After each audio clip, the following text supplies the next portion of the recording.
Welcome. You're listening to The Aligned Self, Conversations in Creating a Conscious and Abundant Life. This is Daniel Denovi. I'll be your guide and host. Let's see just where we can take this.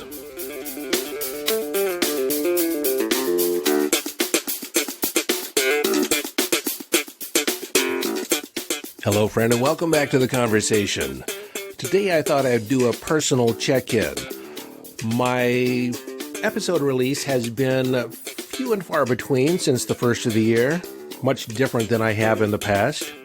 And some of you have been sending me emails, checking in with me. Are you okay? Is everything all right? And yes, everything is all right. In addition to doing the podcast, I do see a number of clients and I have other things going on.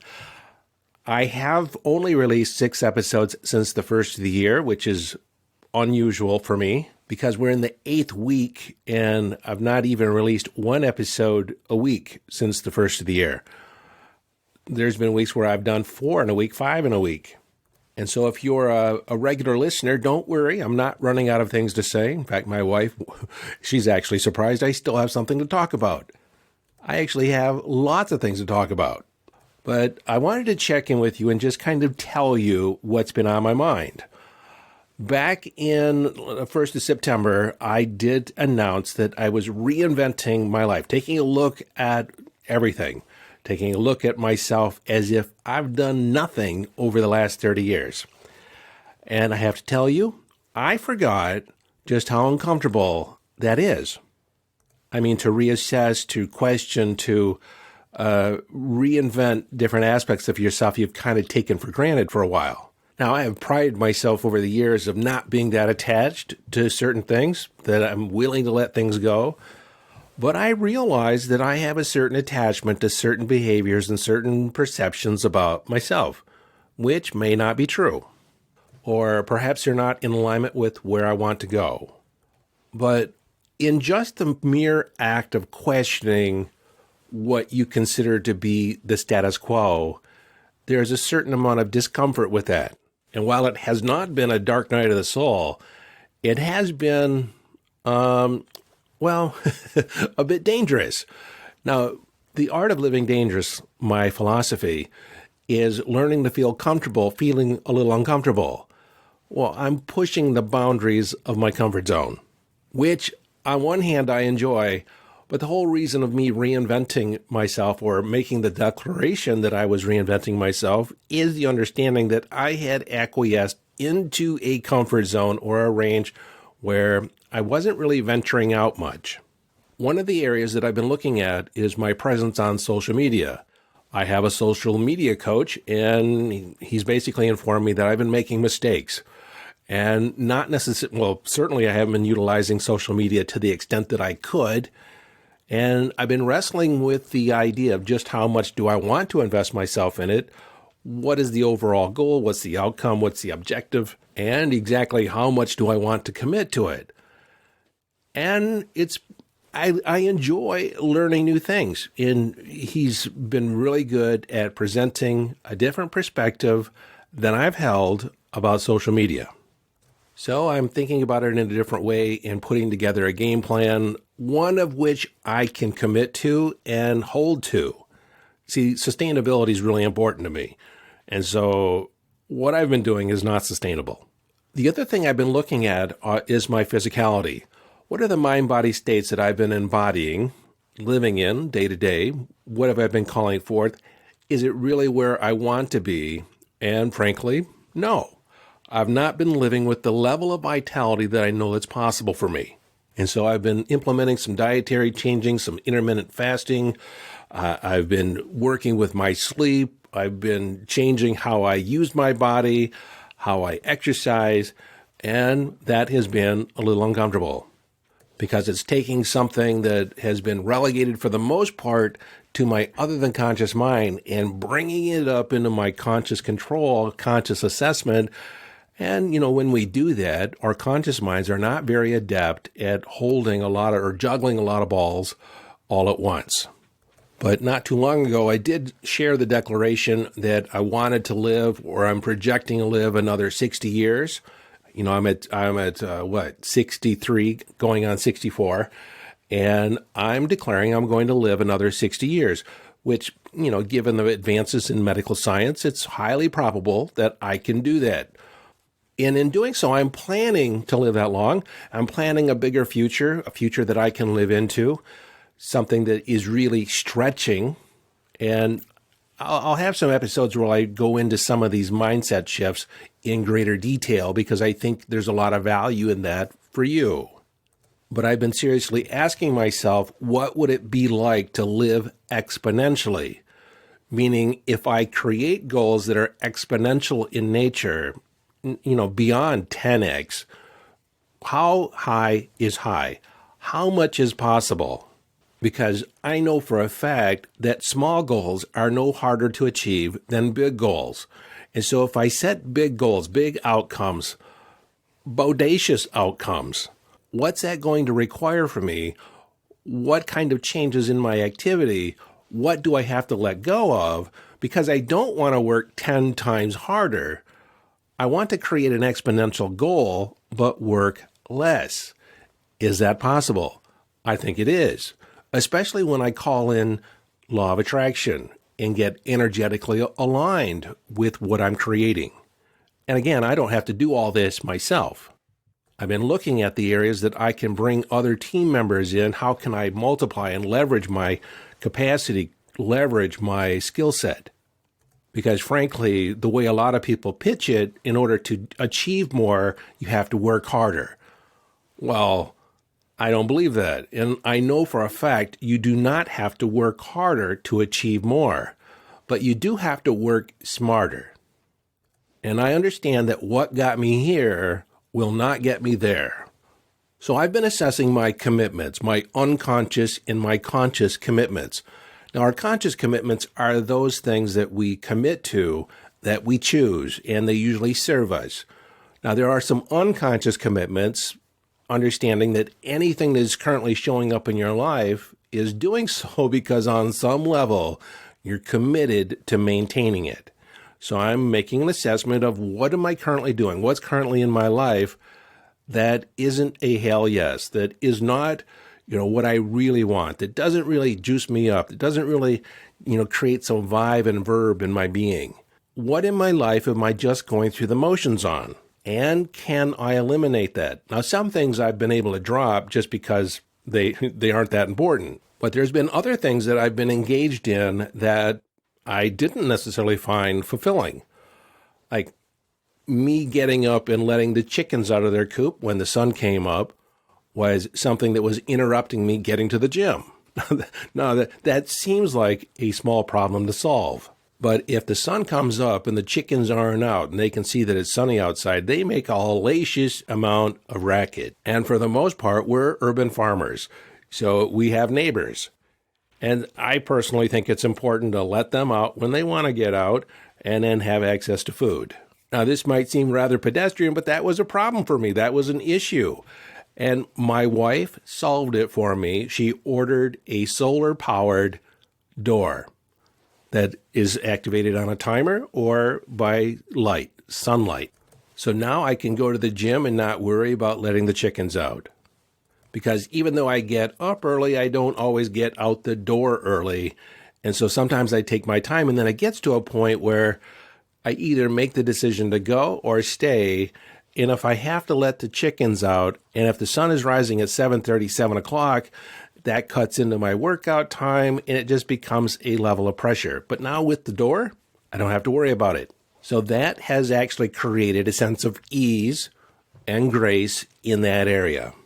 Now, aside from this personal assessment and this intercontemplation, whenever I've upgraded my energy level, my vibrational level, it always tends to play havoc on my computer. Over the last 3 years, I've replaced my hard drive no less than 3 times. Well, at the beginning of December, I began experiencing issues with my hard drive.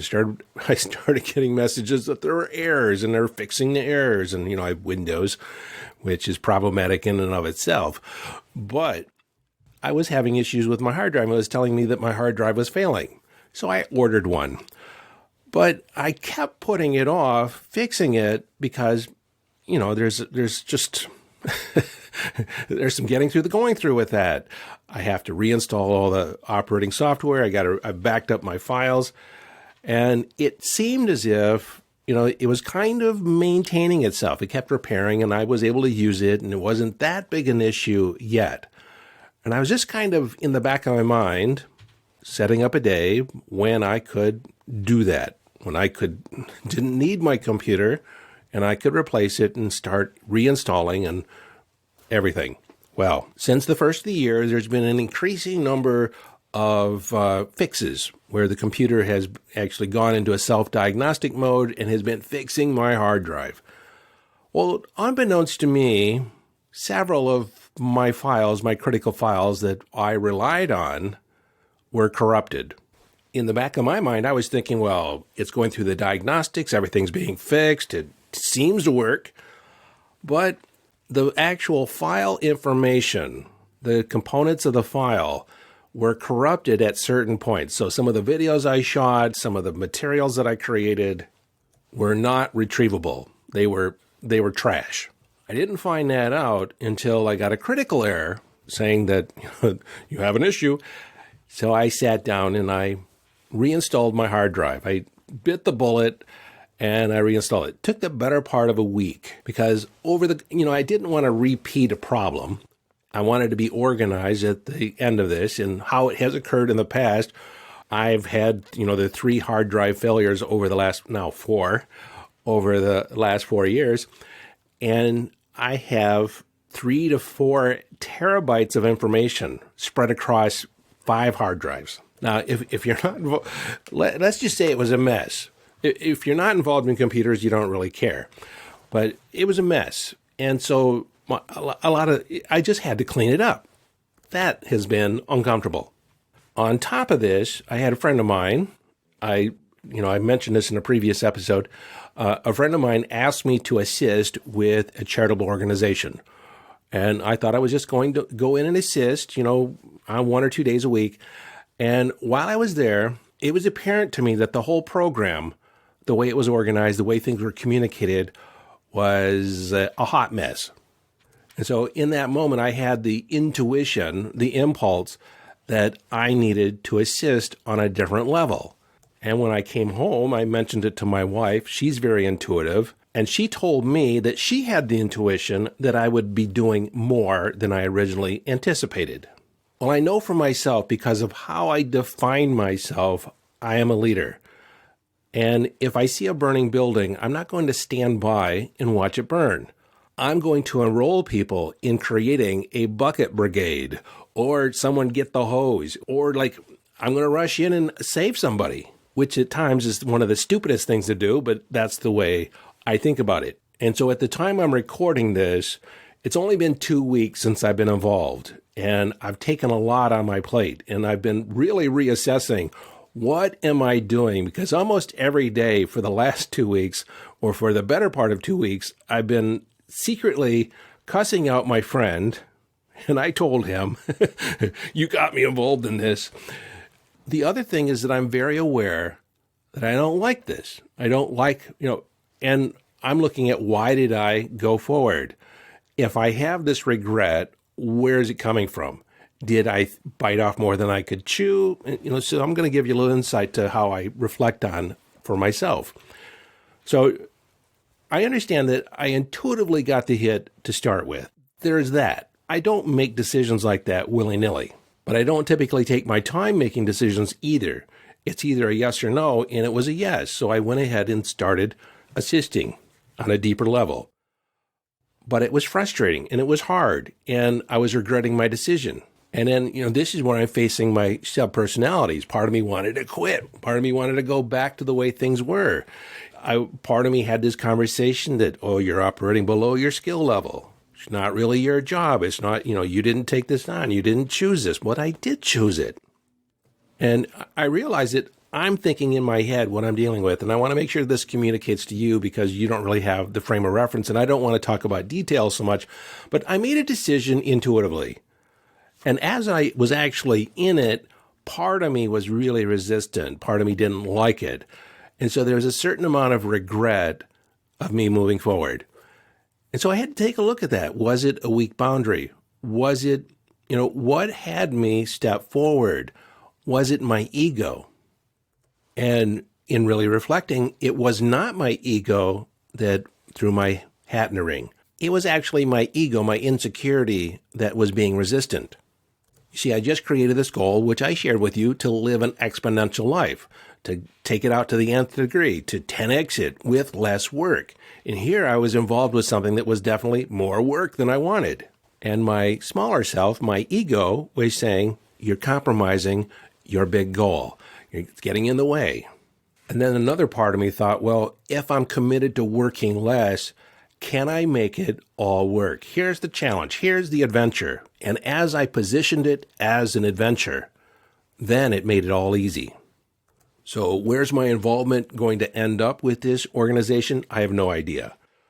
I'm just going to follow my intuition for now.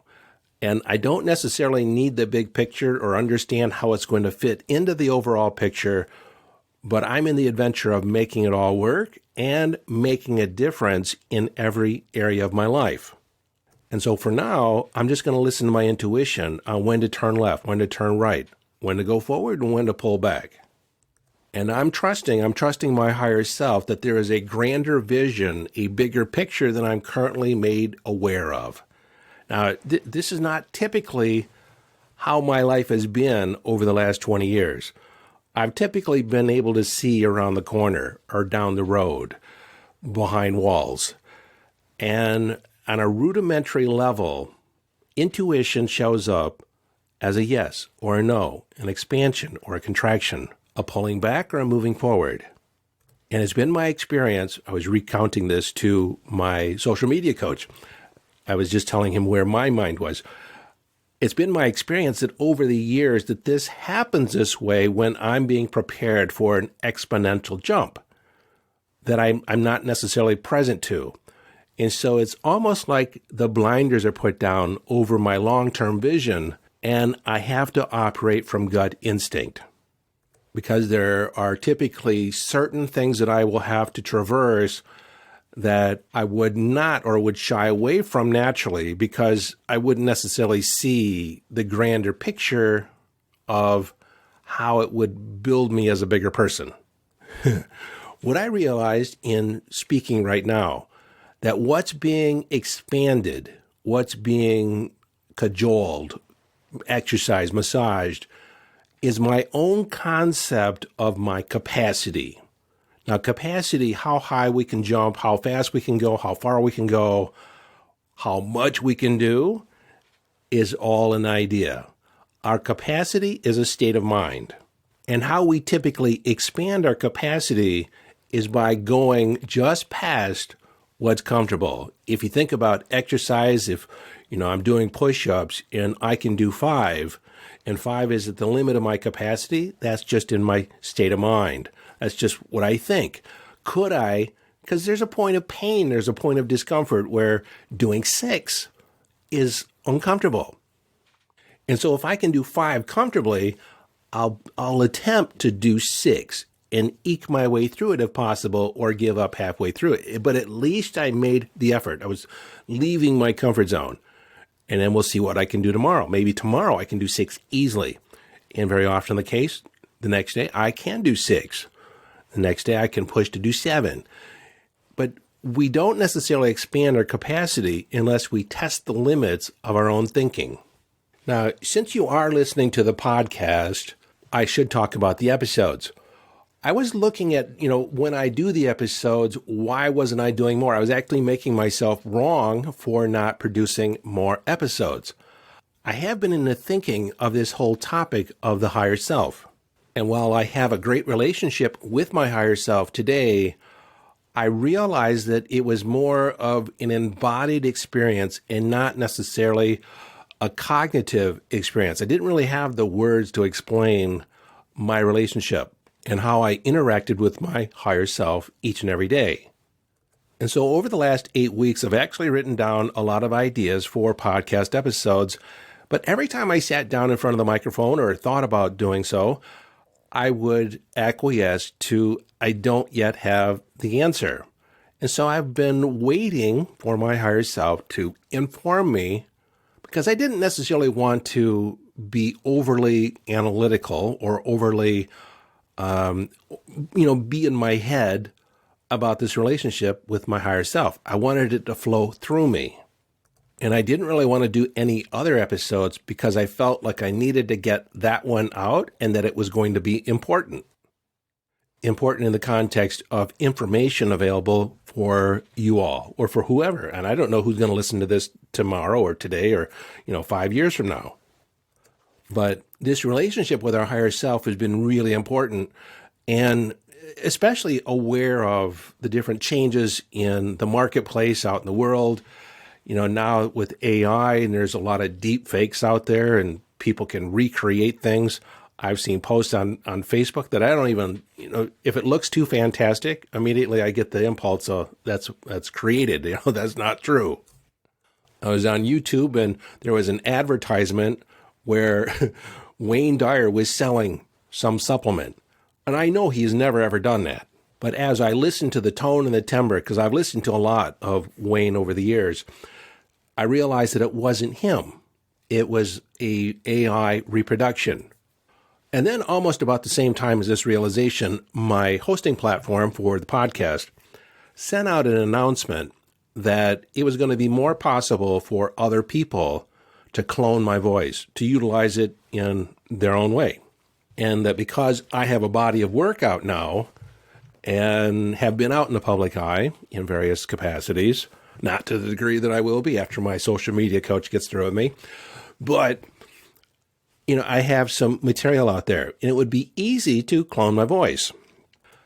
To me, this makes it even more important for me to establish my brand, establish what I stand for, what I will do, what I won't do, and to make it known. But I also want to impart upon you the need and urgency for you to ascertain and discern for yourself what is accurate, what is truthful, what is relevant. Where are you experiencing some incongruency? Not in your necessarily yourself, but in the messages out in the marketplace. You see, with AI and all these different opportunities for deep fakes to occur and different, unscrupulous people to manipulate the information, it's incumbent upon you to be able to tune into your own intuition, to rely on your own inner signals, your inner knowing. Probably more so than at any other point in history. This is one reason why the dark night of the soul and just being present, because we're going to have, because we've trusted some organizations, we've trusted some institutions, thinking that they're giving us the truth. My point, I could go down a rabbit hole of things that have been unsettling to me over the last 4, 5, 6 years, 7, actually, decade. But that's not really what this podcast is about. My conversation with you is I want you to be able to ascertain for yourself when things feel off. And it begs a deeper question. And virtually every episode that I've done is about tuning into your own inner signals, trusting your own intuition. How do you do that? How do you think about things? How do you position things in your mind? What kind of questions do you ask? I had a client tell me that they wanted to be a huge success, and I asked, well, what does that mean? What does that look like? How do you ascertain when you get there? What does success mean to you? I have people in relationship coaching that they say, I love them. What do you love about them? What specifically? How do you know you're loved back? What indicates, that you actually have a relationship? What do you value in this relationship? You see, we don't just want a relationship. There are certain things, certain outcomes, aspects that we seek to achieve by having a relationship. But everyone just assumes if you say you love me, I know what that means.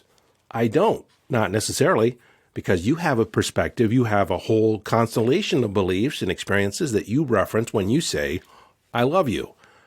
I have a whole constellation and group of beliefs that I think are fulfilled when I say, I love you. And if I don't ask, I'm going to apply my perspective on what you say.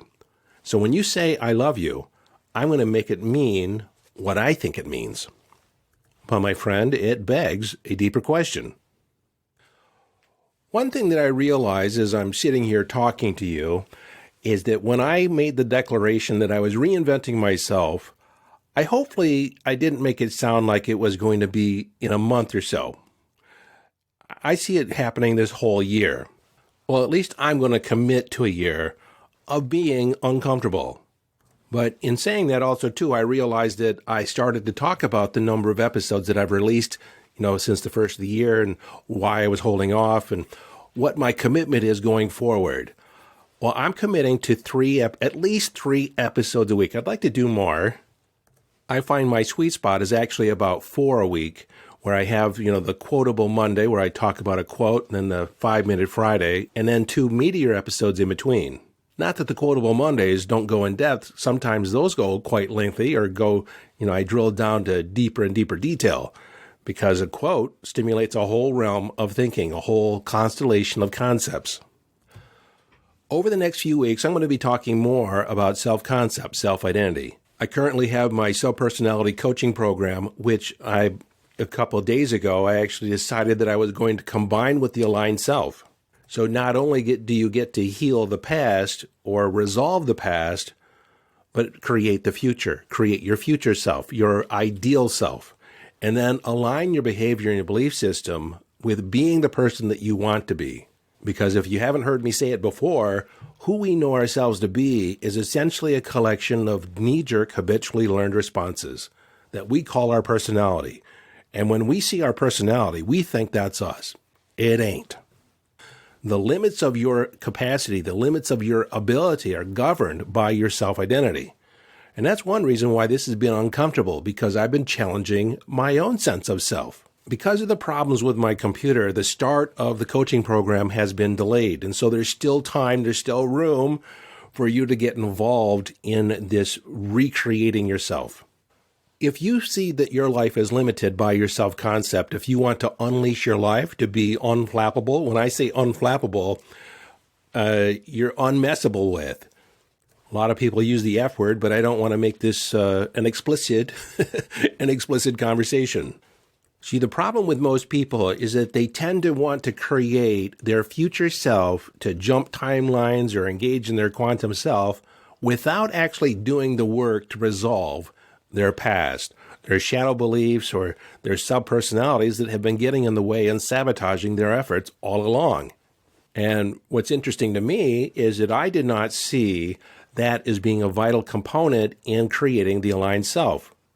I guess I had to do a whole year of sub-personality work with individuals, case studies, in order to realize that this was a critical part of recreating our self-identity. But just handling or just dealing with your sub-personalities in and of itself is healing. It's liberating. It doesn't necessarily create who you want to be. And most people have acquiesced or have adopted a self-identity based on their past and not created themselves on who they could be, on what they're capable of. And that might be more clear when I talk about probable realities, probable selves. But if you're tired of feeling limited in your life, if you want to unleash who you can really be, then send me an email at support@danovi.com and tell me you want to talk about being involved in the coaching program. We'll call it the aligned self or the integrated self. Like I said, I'm creating this as I go, but we're going to dive deep. There is an investment required, but I guarantee that the result that you'll have in your life, the impact on your life in every area of your life, is going to be 10 times your investment, easily 10 times. I'd say 100 times, but most people wouldn't even believe that. But I'd say for myself that the changes that I've put in place in the past that are part of this program have made 100-time impact on my life. It's exponential. You see, ultimately, it doesn't matter who you are, who you think you are. What really matters is who do you want to be? How good do you want to be? All right, this has been coming through my head ever since I started talking, is for me to talk about probable selves. I want to dedicate an entire episode to this, but I'm going to touch upon, I'm going to give you a teaser. Now, if you've been in the New Thought conversation, you've probably heard people talk about multiple timelines, parallel timelines. And as I go on to talk about this, it might make sense as far as how we manifest things. So let's consider every conceivable incarnation of you as an individual is vibrationally out there in the universe. It exists as a vibrational reality. The you that you currently experience is the you you've chosen based on the available data. And that's usually because we've adopted it based on other people's influences, other people's perceptions. We haven't necessarily chosen who we want to be. By and large, we haven't. People tend to take their past and project it into the future. That's why the subpersonality and reprocessing the past and eliminating the influence it has on who you are today. And when I say eliminating the influence, we eliminate the pain. You take the lessons and utilize them, but you no longer carry the pain with you. And that changes who you see yourself to be. It changes your limitations and opens up a lot of possibility. But if you can imagine yourself looking out at the universe and seeing the vast star field, each one of those stars is a possible you. Some of those possible probable yous is just incrementally better than your current life, and then others are exponentially completely different belief systems, set of standards, behaviors, bodily expressions, sexual expressions, location where you live, what you do for a living, all that. What you currently live is one of many, many infinite possibilities. What really gets people is when you look back to your past is one of many probable choices that, given the circumstances, you chose to respond in a particular way. And as we reprocess the past and you reinterpret and change your perspective on what happened, you process it differently, you create a different result, you create a different present based on changing or choosing one of many probable experiences in the past. People tell me you can't change the past. Well, the past isn't real. Once it's over, it's over. What you recall to the present from the past is just a recollection. It's a recreation, a mental play of consciousness. Again, this is where we bump up against capacity. People say you can't do that. Well, I've done it over and over and over again. This idea of probable selves, probable futures, is in alignment with quantum physics, which essentially says the field or the universe is a field of pure possibility, that every circumstance, every event is actually a potential, a vibrational potential held in status. And it's the moment we observe it or we choose it that it comes into being. And so anything that you want to manifest is out there in its vibrational equivalent. And you don't yet see it because you're not yet in alignment with it to actually experience it. Once you are, it manifests almost immediately. So anyways, I hope that's a teaser. That's a taste of what this whole conversation on probable futures, probable selves might contain. And if you want to put this in practice in your own life right away, send me an email. Say, let's have a conversation about the small group coaching program around self-identity, self-concept, utilizing subpersonalities and the future self. Because I have to tell you right now, I'm in it. I don't know if I'm going to do this again in the future in this exact way. So now's the time, now's the opportunity. If you're feeling it, move forward. This is your higher self talking, like seize the moment, seize the urging, follow the impulse. So if I sum this episode up, thank you for listening. If you've listened this far, thank you for your interest in what's going on in my world. Thank you for, following some of my thoughts. I realize I've kind of been all over the place, but I guess I needed to actually talk about what's been going on in my head. And I guess kind of share that it's been difficult. It's been difficult for me to process things and feel normal. I don't feel normal at all. I don't feel any kind of normalcy about my life at the moment. And that's uncomfortable. And on the other hand, it's quite invigorating. Tell me this. If you've been listening for a while, let me know, do I sound different? Does my delivery sound different? Sounds different to me. Who am I, though? I hear myself talk all the time. But just in the last few episodes since the first year, it feels like I'm showing up differently on the podcast. Well, whatever. Until next time, this is your friend and host, Daniel Danovi, urging you to follow your bliss. Live your life from inner signals. Be inner directed as you engage in the epic adventure.